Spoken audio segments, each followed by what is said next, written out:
Voici mon expérience du baptême dans le Saint-Esprit que je rattache à cette parole de Jésus dans l'Évangile selon Marc, chapitre 16, verset 17, quand il dit « Voici les signes qui accompagneront ceux qui auront cru. En mon nom, ils parleront de nouvelles langues. » Déjà, mes amis, ce qui est étonnant, c'est que cette parole de Jésus, qui est consignée dans l'Évangile, est absolument inconnue de beaucoup de personnes qui se disent chrétiennes, qui évidemment ne l'ont pas vécue et ne savent pas non plus ce que ça veut dire. Pour moi, ça se passe dans le milieu des années 80. Je suis un jeune homme nouvellement converti et je viens de lire chez moi un article qui parle justement du baptême dans le Saint-Esprit et qui explique que cette expérience spirituelle qui suit la conversion consiste en un revêtement de puissance spirituelle qui nous permet de témoigner du Seigneur avec force et de le servir avec efficacité. À ce moment-là, je suis personnellement saisi et attristé par la faiblesse de ma vie chrétienne. Et donc, évidemment, en lisant cet article, je me dis, ah ben, c'est ça qu'il me faut. Je me mets immédiatement en prière et je m'attends à recevoir, d'ailleurs, le baptême dans le Saint-Esprit sur le champ. Je prie, ô Dieu, baptise-moi dans le Saint-Esprit. Amen. Et rien ne se passe. S'enclenche alors quelques mois pendant lesquels j'ai désiré et recherché ardemment cette expérience spirituelle. Moi, ça m'a paru une éternité. En fait, ça a duré quelques mois. Chaque jour, je prie avec beaucoup d'ardeur et de persévérance pour justement recevoir cette promesse et en faire l'expérience. Dans une réunion, j'élève ma voix avec les autres chrétiens et je dis « Oh Dieu, baptise-moi dans le Saint-Esprit. Amen. » Et rien ne se passe.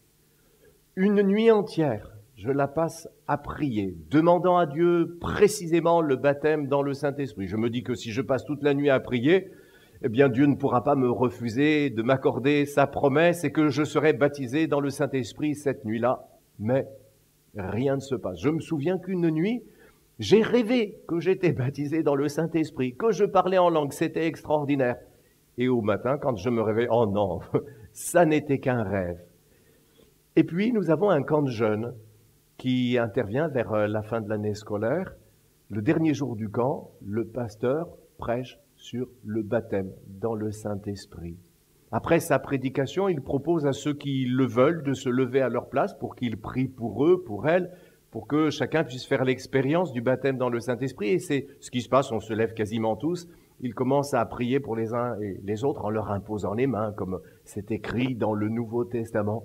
Et ce jour-là, le Seigneur accomplit sa promesse pour les uns, pour les autres. Ils reçoivent la puissance de Dieu, ils se mettent à parler en langue. Je suis au bout de la file de ceux pour lesquels le pasteur va prier. Je vois cela, je suis encouragé, je réalise qu'il se passe quelque chose, mais en même temps, petite inquiétude.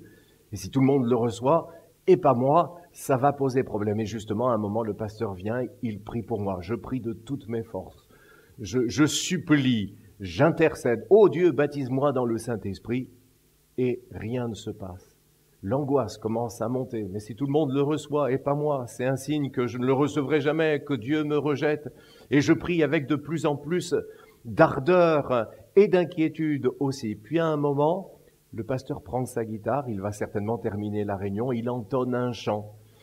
Je me calme un petit peu, je me mets à chanter avec les autres. Je me souviens des paroles du chant, ni par puissance, ni par force, mais par l'Esprit du Seigneur.